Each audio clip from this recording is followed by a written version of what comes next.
విహారీ చెప్పరా. అవునత్తయ్య, అది కూడా మన కంపెనీ.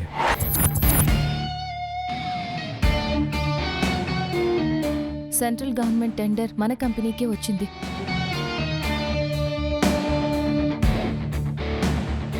మన కంపెనీకి టెండర్ రానివ్వకుండా చేయడానికి కొన్ని శక్తులు ప్రయత్నం చేస్తున్నాయి అని తెలిసి ఎందుకైనా మంచిదని నేనే వివి లాజిస్టిక్ ప్రైవేట్ లిమిటెడ్ తరపున మరో టెండర్ కోట్ చేసి టెండర్లో పార్టిసిపేట్ చేయించాను.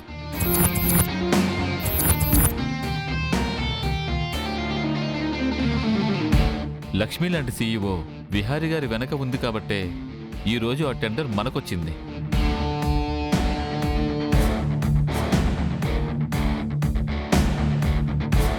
మూడు రోజుల క్రితం లక్ష్మిని అనవసరంగా కేసులో ఇరికించి మన కంపెనీ పరువును తీయాలని కొందరు ప్రయత్నం చేశారు. కానీ కోర్టులో తన నిర్దోషిత్వాన్ని నిరూపించుకొని తను ఏ తప్పు చేయలేదని కోర్టుతో పాటు ప్రపంచానికి తెలిసేలాగా లక్ష్మి చేసింది.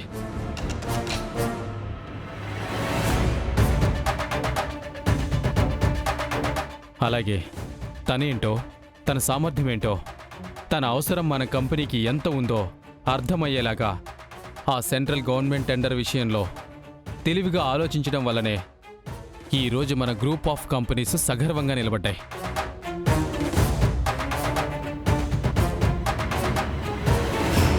విహారీ గారు, మీరే మా చైర్మన్. లక్ష్మి గారు, మీరే మా సీఈఓ. ఇది నా ఒక్కడి అభిప్రాయమే కాదు, మా అందరి అభిప్రాయం కూడా.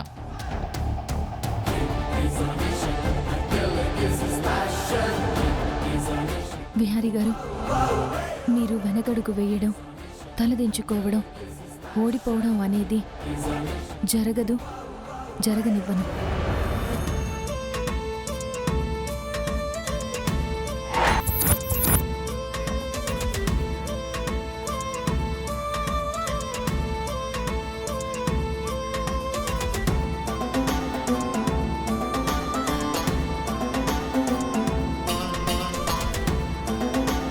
Congratulation sir.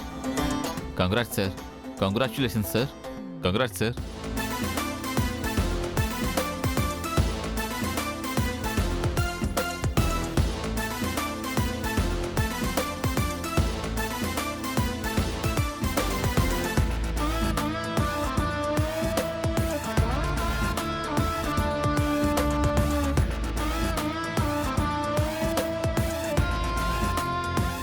టెండర్ మనకి అలాట్ అయినట్టుగా ఇచ్చిన డాక్యుమెంట్స్.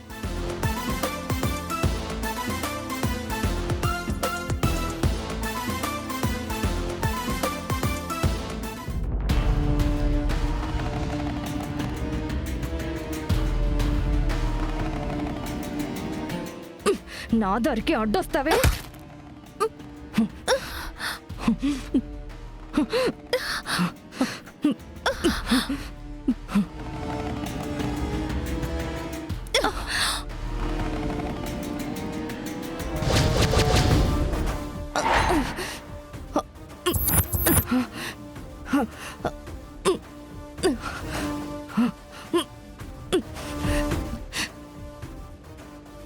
మీరు అడ్డదారిలో వెళ్ళిన ప్రతిసారి నేను అడ్డొస్తూనే ఉంటాను.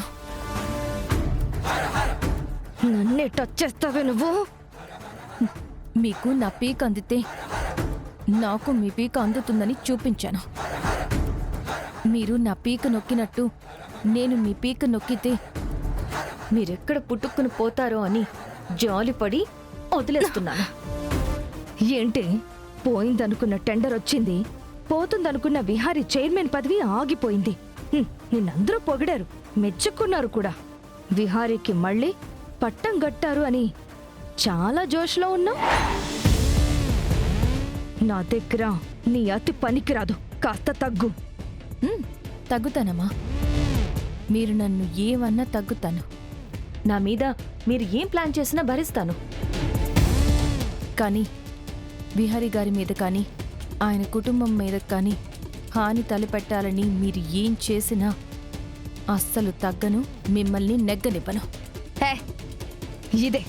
ఇదే ఓవర్ యాక్షన్. ఎందుకే నీకు? సరే, నాది ఓవర్ యాక్షనే అనుకోండమ్మా.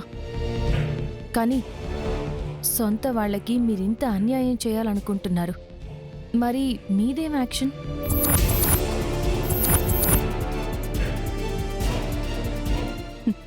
మీ స్వార్థం కోసం మీ వాళ్ళ మీద కుట్రలు పన్నుతున్నారు. మీరు విహారీ గారి ఫ్యామిలీలో చెడబుట్టారు. ఏంటే వింటున్నాను కదా అని ఏది పడితే అది వాగుతున్నావు? నోరు కుట్టేస్తాను. అంబికమ్మ, నా అనే స్వార్థం వల్ల రామరావణుల యుద్ధం జరిగి రావణాసురుడు అంతమయ్యాడు.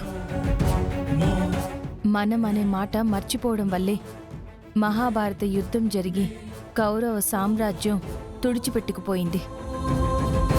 పురాణాలలో ఉన్న నీతి వినడానికి మాత్రమే కాదు, విని నేర్చుకోవడానికి.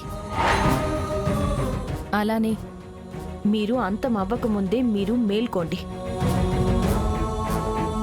ఈ టెండర్లు ఆపడం, బిహారీ గారికి వ్యతిరేకంగా బోర్డ్ ఆఫ్ డైరెక్టర్స్తో మీటింగ్ పెట్టి కుట్రలు చేయడం, మీ ఆధిపత్యం కోసం మీ వాళ్ళకే వెన్నుపోటు పొడవడం మానేయండి. అది మీకు మీ వాళ్ళందరికీ మంచిది. ఏయ్, నేను టెండర్ విషయంలో ఇన్వాల్వ్ అవ్వలేదు. దానికి నాకు ఏ సంబంధం లేదు. అబద్ధాలు ఆడకండి అంబికమ్మ. ఆ టెండర్లో కోట్ చేసిన అమౌంట్ మార్చింది మీరేనని నాకు తెలుసు. ఏ, నీకు చెప్తే అర్థం కావట్లేదా? నేను నిజమే చెప్తున్నాను. టెండర్ విషయంలో నాకు ఎటువంటి సంబంధము లేదు. కానీ బోర్డ్ ఆఫ్ డైరెక్టర్స్ని ఇన్ఫ్లుయెన్స్ చేసింది మాత్రం నేనే. మరి టెండర్ వేయడానికి ఆ రత్నం బాబు ఎలా వచ్చాడు? వాడు మీ మనిషే కదా. వాడితో చేతులు కలిపి టెండర్ వేయడానికి కావాలని ఇక్కడికి రప్పించారు. ఇదంతా చేశారని నాకు తెలుసమ్మా. లక్ష్మి, నేను రత్నబాబుకి సపోర్ట్ చేశాను. వాడికి టెండర్ రావాలని అనుకున్నాను. కానీ ఆ టెండర్లో విహారీ కొటేషన్ని నేను మార్చలేదు. హ, మీరు వేసిన టెండరే అది. మీలో ఎవరు మార్చారో మీరే చెక్ చేసుకోండి. హ, అయినా నా గురించి నీకు అన్నీ తెలుసు.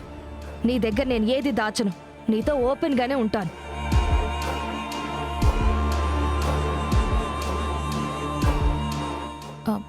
మీరు టెండర్ కొటేషన్ మార్చకపోతే ఇంకెవరు ఆ పని చేసినట్టు? హ, నీకు ఆ విహారీకి ఊరు నిండా శత్రువులే కదా. వాళ్లలో ఎవరు చేశారో కనుక్కో. కానీ నువ్వు విహారీ నా దగ్గర మాత్రం ఏదో దాస్తున్నారు. అదేంటో కూడా త్వరలోనే కనుక్కుంటాను. అన్నీ వెలికి తీస్తాను. అస్సలు మ్యాటర్ తెలిసిన రోజున అప్పుడు నిన్ను వాణ్ణి ఒక ఆట ఆడుకుంటాను. హ.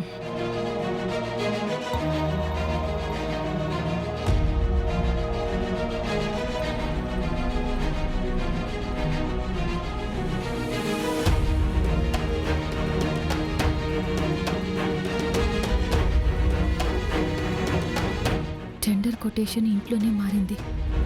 ఎవరు మార్చారు? ఎవరు అలా చేశారు? అంత అవసరం ఎవరికి ఉంటుంది?